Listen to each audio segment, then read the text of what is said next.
بیان کی ہے کہ کائنات میں جو بھی مصیبتیں آتی وہ ہمارے گناہوں کی پاداش میں آتی ہیں، ہمارے گناہوں کی سزا کے طور پہ۔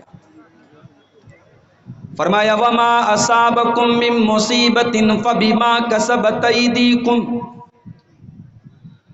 میرے بندو تمہارے اوپر جو بھی مصیبتیں آتی ہیں وہ تمہارے اپنے ہاتھوں کی کرتوت کا نتیجہ ہے، تمہاری اپنی حرکتوں کا نتیجہ ہے۔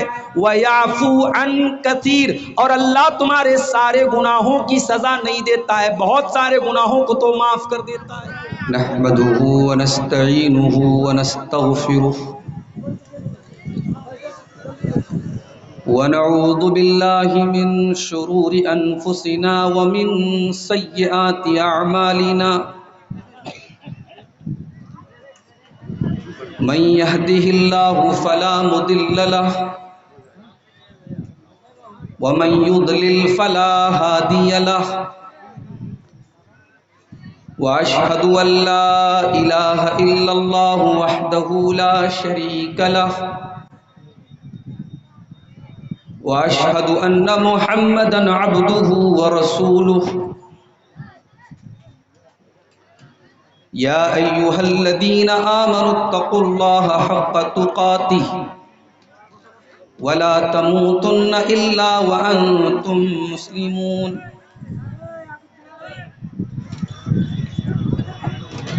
یا ایھا الناس اتقوا ربکم الذی خلقکم من نفس واحدہ وخلق منها زوجها وبث منهما رجالا كثيرا ونساء، واتقوا الله الذي تساءلون به والأرحام إن الله كان عليكم رقيبا۔ يا أيها الذين آمنوا اتقوا الله وقولوا قولا سديدا يصلح لكم أعمالكم ويغفر لكم ذنوبكم، ومن يطع الله ورسوله فقد فاز فوزا عظيما۔ اما بعد فإن خير الحديث كتاب الله وخير الهدي هدي محمد صلى الله عليه وسلم، وشر الأمور محدثاتها وكل محدثة بدعة وكل بدعة ضلالة وكل ضلالة في النار۔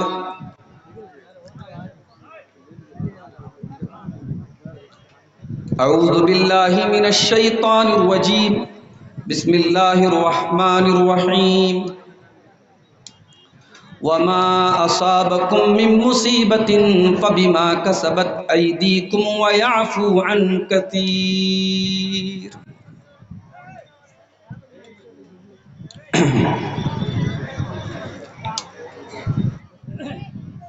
میں نے جو آیت کریمہ آپ کے سامنے پڑھی ہے خطبہ مسنونہ کے بعد،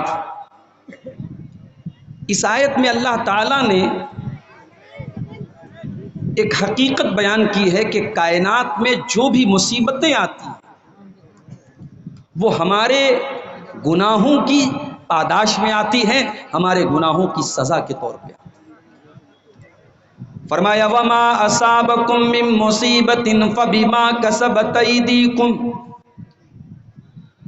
میرے بندو تمہارے اوپر جو بھی مصیبتیں آتی ہیں وہ تمہارے اپنے ہاتھوں کی کرتوت کا نتیجہ ہے، تمہاری اپنی حرکتوں کا نتیجہ ہے۔ وَيَعْفُو عَنْ كَثِيرٍ، اور اللہ تمہارے سارے گناہوں کی سزا نہیں دیتا ہے، بہت سارے گناہوں کو تو معاف کر دیتا ہے۔ جتنی سزا دیتا ہے وہ بھی بہت کم گناہوں کی سزا دیتا ہے، سارے گناہوں کی سزا اللہ نہیں دیتا ہے۔ اگر سارے گناہوں کی سزا دے دے تو شاید پھر روئے زمین پر کوئی سانس لینے والا باقی نہیں بچے گا۔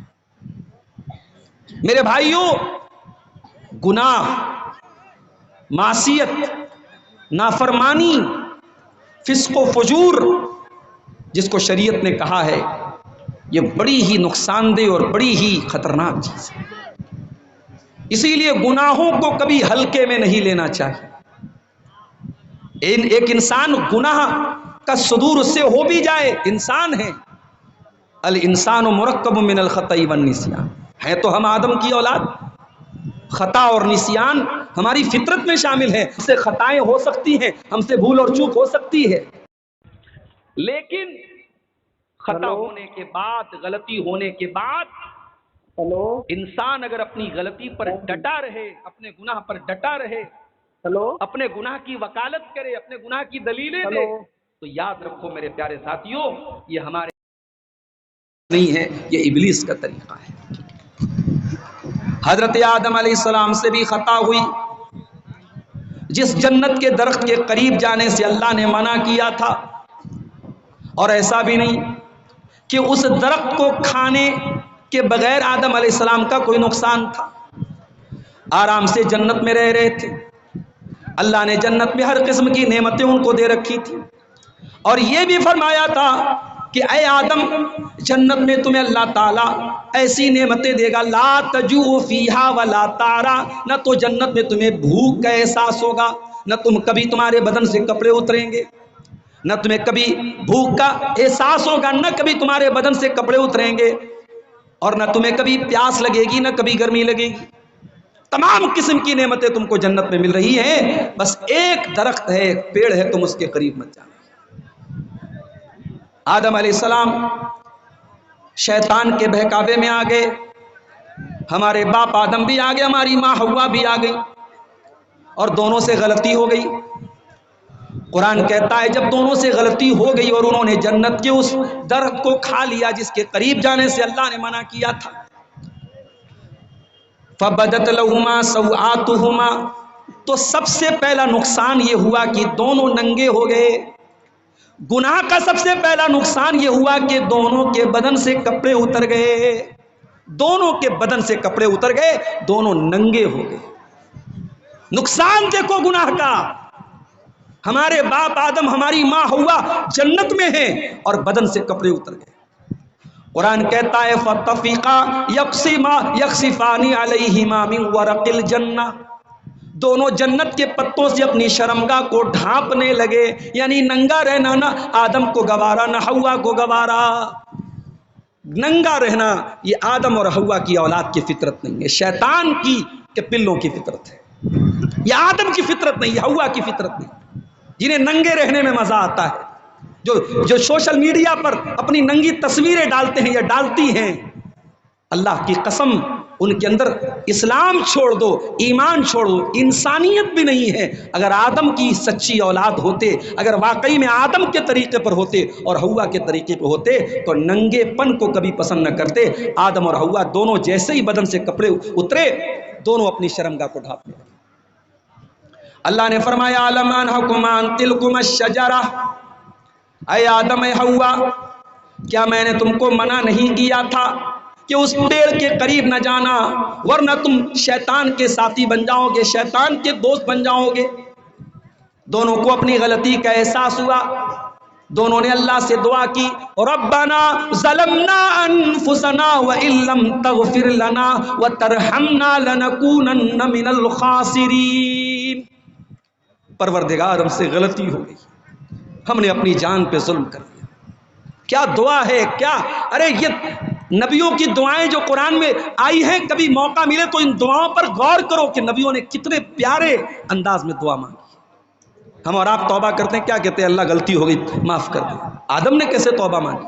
توبہ کی ہے ربنا ظلمنا انفسنا، اے اللہ ہم دونوں نے یہ غلطی کر کے کسی اور کا نقصان نہیں کیا، ہم نے اپنا نقصان کیا ہے۔ ربنا ظلمنا انفسنا وان لم تغفر لنا وترحمنا لنکونن من الخاسرین، اے اللہ اگر تو نے نہیں بخشا اور تو نے رحم نہ کیا تو ہم سے زیادہ خسارہ اٹھانے والا کوئی نہ ہوگا۔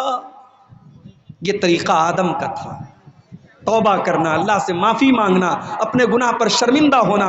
اللہ نے آدم کی توبہ قبول کی۔ اور شیطان کا کیا طریقہ تھا؟ اللہ نے حکم دیا ہے فرشتوں تم آدم کو سجدہ کرو، فرشتوں کے ساتھ ابلیس بھی رہتا تھا۔ ابلیس کوئی فرشتہ نہیں تھا، جنات میں سے تھا، جن تھا، مگر وہ بھی فرشتوں کے ساتھ رہتا تھا۔ اس نے سجدہ نہیں کیا، سجدہ نہیں کیا اس نے۔ اللہ نے پوچھا کیوں نہیں سجدہ کر رہے ہو تم؟ جب میرا حکم ہے تو تم سجدہ کیوں نہیں کر رہے ہو؟ ما منعک ان تسجد، اے ابلیس تو سجدہ کیوں نہیں کر رہا ہے آدم کو جس کو میں نے اپنے ہاتھ سے پیدا کیا؟ قال انا خیر منہ خلقتنی من نار وخلقتہ من طین، ابلیس نے معافی نہیں مانگی، شرمندہ نہیں ہوا، توبہ نہیں کی، دلیل دینے لگا، کہا کہ اے اللہ میں آدم سے بہتر ہوں، میں بہتر ہوں آدم سے، تو نے مجھے آگ سے پیدا کیا اور آدم کو مٹی سے پیدا کیا، میں اس کو سجدہ کیوں کروں؟ ایک بات بولوں، اللہ کا حکم آ جائے تو دلیل مت دیا کرو، اللہ کا حکم آ جائے تو عقل مت لگایا کرو، اللہ کا حکم آ جائے تو منطق مت لگایا کرو، رسول کا حکم آ جائے تو لاجک مت پیش کیا کرو۔ اللہ اور اس کے رسول تمہاری لاجک کے محتاج نہیں ہے۔ اللہ اور اس کے رسول کا حکم آ جائے تو مومن کی شان کیا ہے؟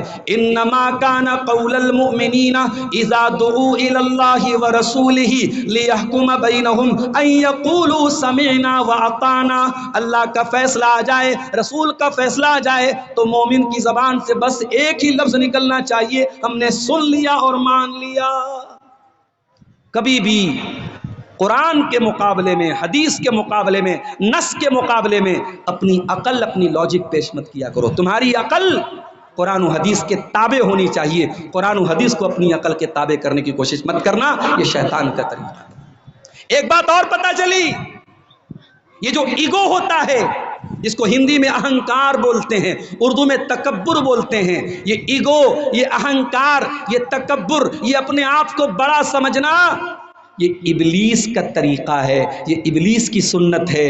اگر کوئی تکبر کرتا ہے وہ یاد رکھے اس دنیا میں سب سے پہلے اگر کسی نے تکبر کیا تو ابلیس نے کیا۔ یہ جو میں ہے، میں یہ ہوں، میں وہ ہوں، میری بلڈنگ، میری دولت، میرا بزنس، میرا پیسہ، میرا عہدہ، میرا اقتدار، میری کرسی، میرا پاور، یہ میں کرنا، یہ ہر دور میں ظالموں کا طریقہ رہا ہے، فرعون کا طریقہ رہا ہے، قارون کا طریقہ رہا ہے، ابو جہل کا طریقہ رہا ہے، ابو لہب کا طریقہ رہا ہے۔ اللہ کے نیک بندے میں نہیں کرتے، انا نہیں کرتے، ایگو نہیں کرتے۔ اللہ کے نیک بندے کیسے ہوتے ہیں؟ قرآن کہتا ہے وَعِبَادُ الرَّحْمَنِ الَّذِينَ يَمْشُونَ عَلَى الْأَرْضِ هَوْنًا، میرے نیک بندے وہ ہیں جو زمین پر نرم چال چلتے ہیں، جو زمین پر عاجزی کے ساتھ چلتے ہیں، تواضع کے ساتھ چلتے ہیں۔ ابلیس نے تکبر کیا، ڈھٹائی کی، ایک تو چوری اوپر سے سینہ زوری کی اور دلیل دینے لگا۔ اللہ نے کہا فَاخْرُجْ مِنْهَا فَإِنَّكَ رَجِيمٌ، نکل جا، آج سے تو ہماری رحمت سے، ہماری جنت سے تو نکل جا، اب تو قیامت تک رجیم رہے گا، مردود رہے گا، تیرے اوپر لعنت برستی رہے گی، پھٹکار برستی رہے گی۔ تو گناہ کا ہو جانا یہ بہت بڑی بات نہیں ہے میرے ساتھ، ہم انسان ہیں، گناہ کا ہو جانا یہ اتنی خطرناک بات نہیں ہے۔ گناہ کے بعد انسان کے دل میں توبہ کا خیال نہ آئے، انسان شرمندہ نہ ہو، یہ خطرناک بات ہے۔ اسی لیے قرآن ہمیں بار بار گناہوں کے سائیڈ ایفیکٹ بتاتا ہے، گناہوں کا نقصان بتاتا ہے۔ میرے پیارے ساتھیو، قرآن کہتا ہے وَمَنْ أَعْرَضَ عَنْ ذِكْرِي فَإِنَّ لَهُ مَعِيشَةً ضَنْكًا وَنَحْشُرُهُ يَوْمَ الْقِيَامَةِ أَعْمَى، جو ہماری شریعت سے منہ موڑتا ہے، جو ہمارے ذکر سے اعراض کرتا ہے، جو گناہوں کی دنیا آباد کرتا ہے، جو میری نافرمانی کرتا ہے، میری شریعت کو بھول جاتا ہے، فَإِنَّ لَهُ مَعِيشَةً ضَنْكًا، ہم اس کی زندگی کو بے سکون والی زندگی بنا دیتے ہیں، اس کی زندگی میں چین نہیں ہوتا، اس کی زندگی میں سکون نہیں ہوتا۔ وَنَحْشُرُهُ يَوْمَ الْقِيَامَةِ أَعْمَى، اور قیامت کے دن ہم اسے اندھا بنا کر کے اٹھائیں گے۔ دنیا میں اس نے کبھی چشمہ نہ لگایا ہو، کبھی اس کی آنکھ میں کوئی پرابلم ہوئی ہو نہ ہوئی ہو، لیکن قیامت کی دن ہم اسے اندھا بنا کر کے اٹھائیں گے۔ قال رب لم حشرتنی اعمی وقد كنت بصیرا، وہ بندہ کہے گا اے اللہ میں تو اچھا بھلا دنیا میں دیکھا کرتا تھا، اے اللہ آج کے دن میں اندھا کیسے بن گیا، میری آنکھیں کہاں چلی گئی، میری بصارت کہاں چلی گئی؟ اللہ فرمائے گا قال كذلك اتتك آیاتنا فنسیتها وكذلك اليوم تنسا، میرے بندے میری آیتیں تیرے سامنے پڑھی جاتی تھی، میرا قرآن تیرے سامنے پڑھا جاتا تھا، تو ان کو دیکھتا بھی نہیں تھا، تو بھلا دیتا تھا، تو نے ہماری آیتوں کو بھلا دیا، ہم نے تجھ کو بھلا دیا۔